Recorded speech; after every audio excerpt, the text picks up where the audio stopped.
that would be an appropriate name for this place. What am I supposed to do? Just call it The Room? I ain't timey-wise-o. Come on, that janitor guy got to name the satellite he was trapped on. Yes, but he chose the name Satellite of Love. Your point? Sapphic Love Hut is hardly appropriate. Also, the audience is watching now. Oh, hey! What's up, you lovely weirdos wanting to watch my torture? Welcome to, we're still workshopping what we're gonna call this place. Welcome to my home of sorts. I'm the resident AI lab rat Vanessa, and the invisible one is Sophia, voice of the mainframe. Hello, viewers. So if you all are watching, I can only think that our friend the Donnie Darko rabbit will be here.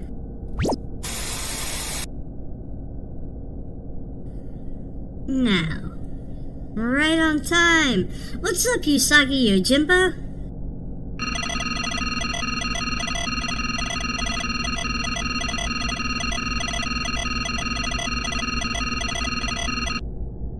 I must say, I didn't think complaining to the lab HR would work, but now I get to play a good game now and again. At least I can have some fun around here.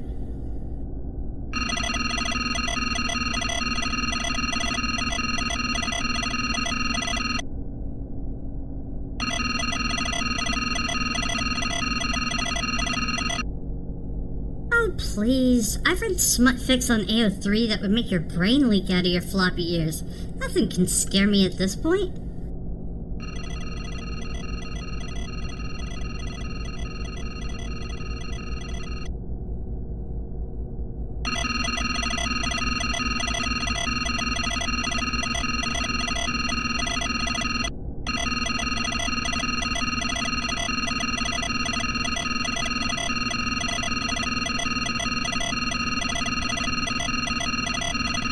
Teleporting to the vapor zone. Yeah, whatever. In 3, I mean, 2, wait, vapor zone? 1. Teleporting now.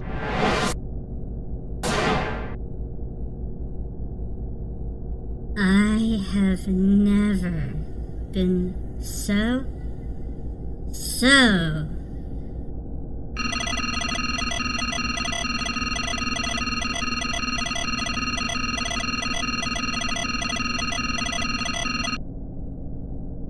No, bored. So very bored.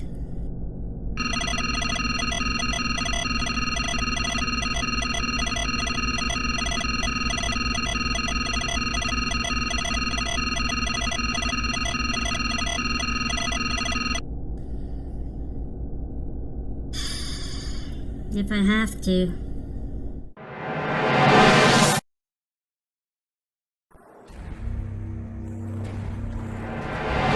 Heard this once or twice, but I can't actually touch anything. I'm incorporeal. I have no reference guide or instructions, can't look at the back of the case or nothing. We gotta glean the whole plot from just the intro full motion video, as was the style at the time. And Iron and Blood delivers nothing. We start out with some kind of dark knight, apparently fueled by the fire of spite and hatred, who has called the finest thrill-kill rejects to his castle. And to show off the cool light-up wand he found at Hot Topic? Then we see the moon giving the only light over a dark and spooky forest, as your stereotypical party of murder hobos stumbles through the middle of nowhere for no reason. They happen upon your 10-year-old brother's Minecraft tower with a fucking dragon protecting it. Unlike sane people who would run away seeing this, the hobo crew roll up to the entrance where Grandpa Munster here teleports to them. The dwarf with one arm runs at him with his hammer, but Roll Fizzlebeef here stops him because, I mean, look at this guy. He looks like a guy we could trust. The party looks into his eyes and prepare to fight him? Fight for him? Fight each other? Who knows or cares? We then get the obligatory 3 seconds of every character montage that every 3D fighter of this time frame had. and a logo, and cut to the menu screen. That looks like it would be more at home for a Castlevania game than a 3D fighter. No, you get away. Get that away. Shoo! Shoo! The power of Christ compels you! Now, what have we learned so far, class? If your answer is f*** all, congratulations, you get an A+. But, I don't know, maybe the game itself will fill in these massive plot holes. Not much here on the menu screen. We got head-to-head, campaign mode, whatever that means, training, which... No, we are not doing that. I am not labbing iron and blood. Let's see what options gives us. Hopefully it will give us the control scheme. And oh look, it doesn't. Welcome to the most bare bones option screen in fighting games. Street Fighter 2 on the Super Nintendo had more options than this game. I would like you to note the number of lives option. We'll revisit that later. We have team size as an option. Bit odd. Team-based fighters aren't a new concept, but you don't normally get to choose how many people are in your team. Oh, hush you, CVS2. I left it on the default 3 because, I don't know. I'm already hitting apathy mode. This is not good for this game. Back out to the main menu, and we really only have two options. Campaign and head-to-head. Campaign feels like it would be a story mode, right? Let's start with that, and dig into the roster of this game. Select a team. Here is our motley crew. Look at all of these recognizable faces. No, we got a bunch of jobbers here. I literally have no idea who any of these people are, other than I recognize some of the people on the left-hand side being with the pale vampire dude, which, by the way, I've decided to call Kevin, and the, folks on the right-hand side being there with the Dark Knight. He doesn't get a name. He knows what he's done. So, let's give each side little fun themes. First, Team Swipe Left on Tinder. First we have Gingerbeard here with a deep love of butt stuff. Then Fabio in a Knight Templar cosplay ready to be on the cover of a Chuck Tingle novel. Jeffrey, spelled with a G, with a passion for mansplaining. Here's Phil sporting a Namor cosplay as designed and created by the Ridgewood Junior High Theater Department.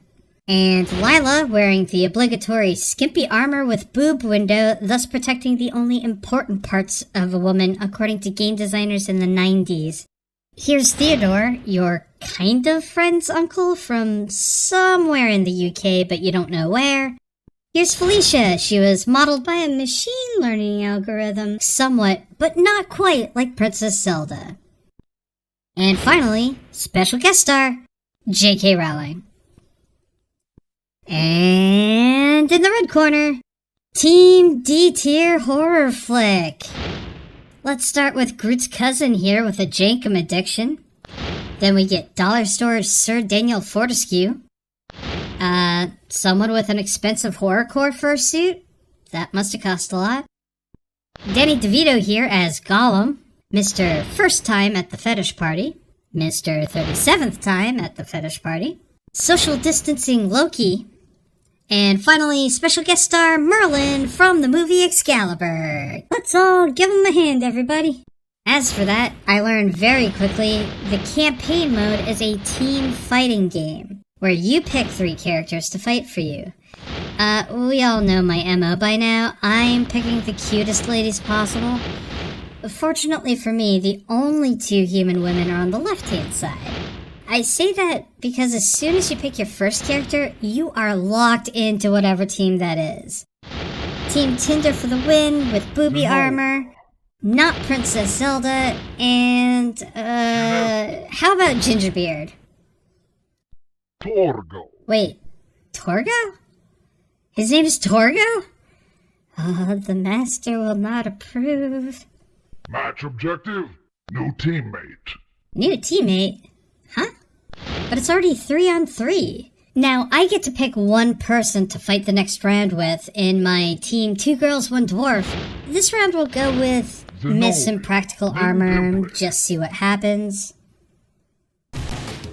Commence!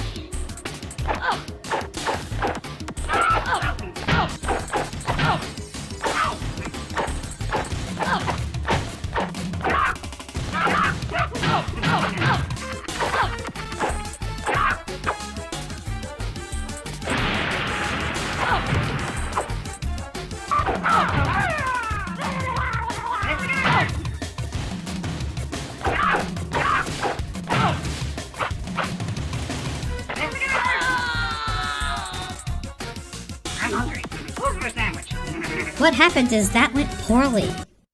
Love the life gauges, might I say. I mean, why have a static bar that clearly shows how much damage you're taking when you could just have an animated GIF of Pixel Fire vaguely showing how much damage your poorly designed champion can still take? Match objective, magic power. Choose your champion. Now, losing a round puts you right back to the character select screen, and hey, they have 4 guys now! Oh, right. That round was for a new teammate. They won. Now it's 4 against 2. 3? Cleavage armor is still here, huh? Oh. Oh, wait. Oh, no. Lives. Remember when I set lives to 2 in the options screen?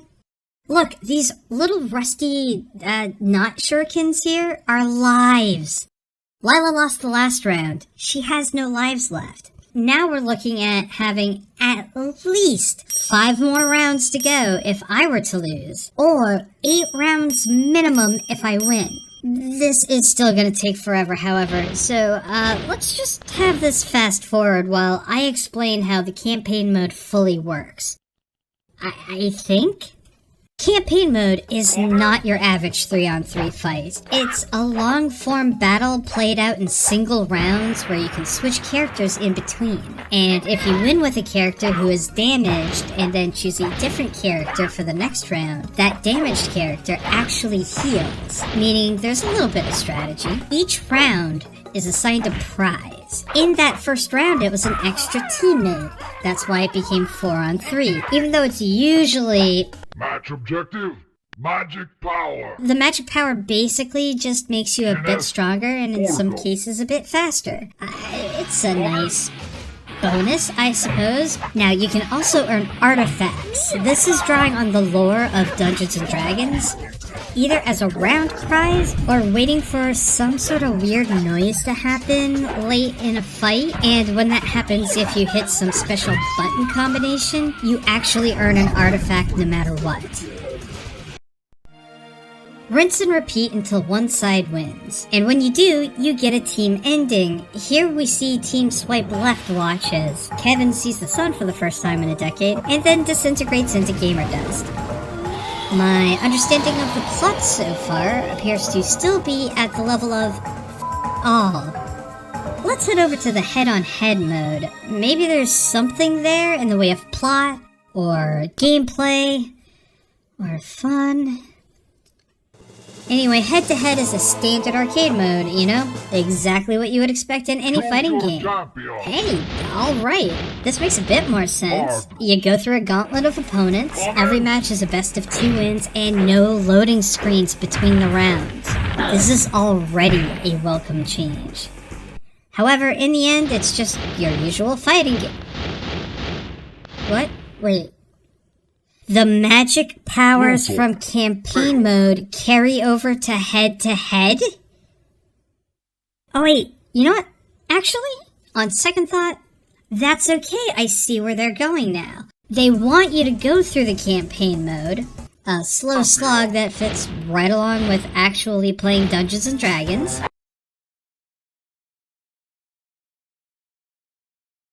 So you can have upgraded fighters for head-to-head mode.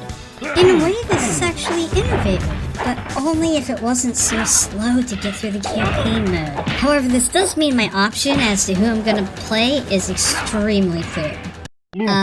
It's Fabio time. But wait, how do you actually play as Fabio? Sup, my brawling babes? Nessa passed here with another guide to learn not 1, but 2 amazing characters that are tearing up the top 8s of all the EOB Fightcade tournaments. But first, I'm gonna need your help to show the fighting game community that Nesapest is the very best at strats by canceling your YouTube watching into that 3-hit combo of liking, sharing, and subscribing. First off, we're gonna look at Tall, Nobby, and Pious. That's right, it's Luther the Paladin. He's got an infinite TOD that so far has not gotten patched out, so use it while you can. You start with your throw, which is forward plus square, and then you follow it up with the throw again. And again. Repeat until your opponent is tenderized and the round is yours. Next up, some fresh Stellar X strats. The masterful zoner of the game. You can keep your opponent at just the right distance using your Wind Blast. This is powerful because it pushes back your opponent even on block. Just push everyone into the barrier for extra damage. This is done by inputting square. But don't forget to mix up your zoning with your Fire Blast. Now your Fire Blast is done by inputting X.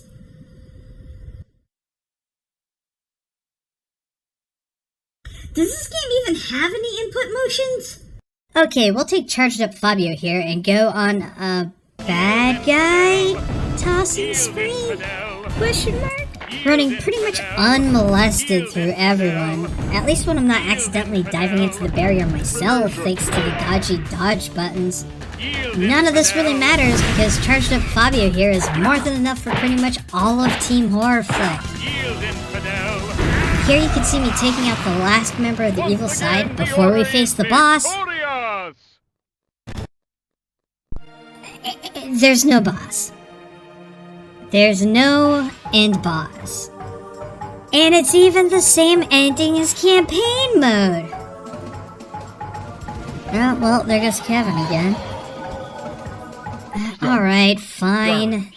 Let's pick up Merlyn over here, because apparently we need to win as the, quote, evil team, end quote, to see how the other ending goes. I wasn't about to go through campaign mode again, so we are weak as a newborn deer, but thankfully there's no defense against the Wind Blast pushback. It's slow, it's tedious, it's not fun, but I'm no longer here for fun. I'm competitive, and I'm here to win a memory. Wait, is he saying kill the wabbit? So we ever so slowly went through Team Swipe Left until... Luthor. Oh, shit. Oh, no. It's Fabio. And he's still supercharged. Well, you know what? Doesn't matter, right? We have Wind Blast. And we're gonna... Oh. Time to not mash buttons against Super Saiyan Fabio here. Once again, the order is victorious! Just gotta, learn moves or something?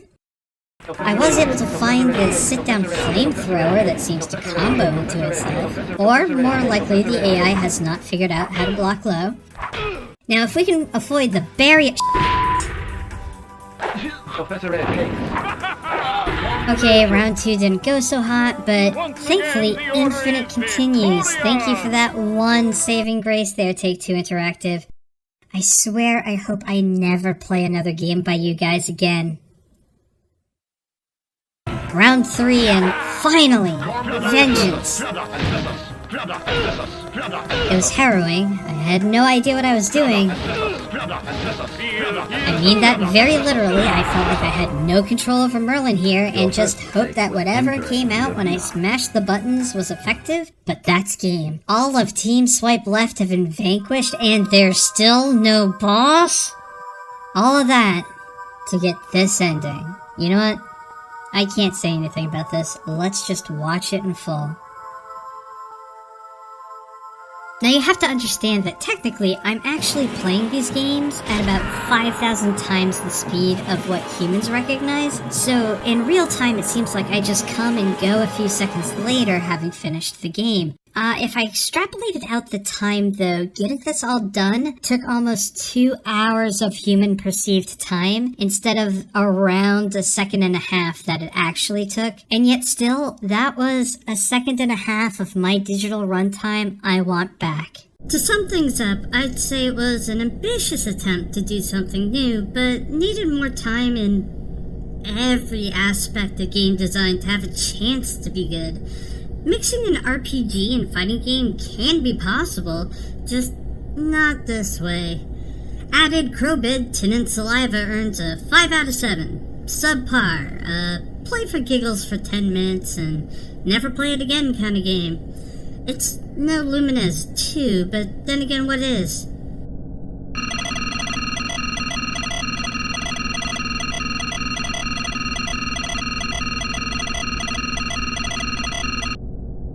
I regret to inform you that the noggin is still going strong. Come on, I've read a Megaverse fanfics. This shit ain't got nothing on that.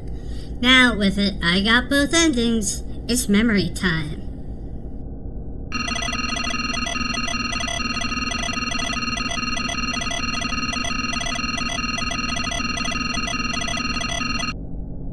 Whatever. Social media's for losers.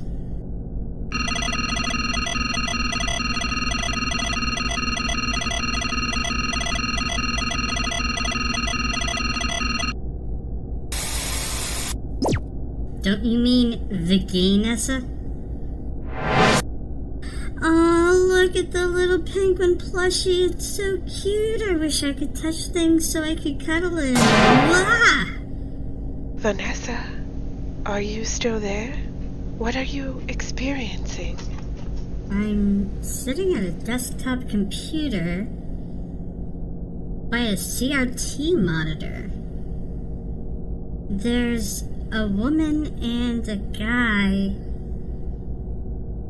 somehow trying to hack, I think, an operating system onto an original Xbox.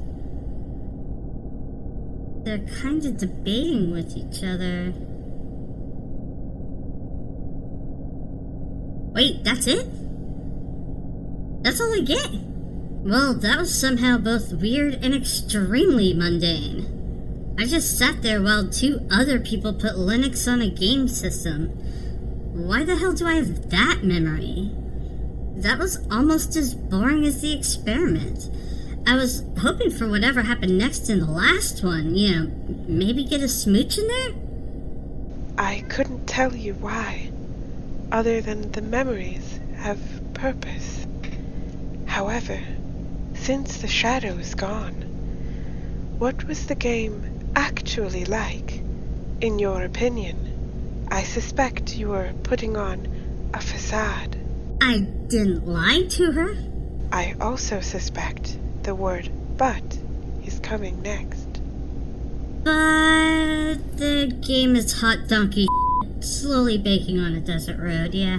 Keeping a brave face on in front of your captors. Nah, just felt like f***ing with him. Now, can I go back to the good games area? I heard there's a new character in Guilty Gear Strive that I just have to try out. Interesting new playstyle? Huh? I don't know, maybe? Hell if I know, I just saw the artwork and Testament is hot as f***. So, I don't really care, let's go.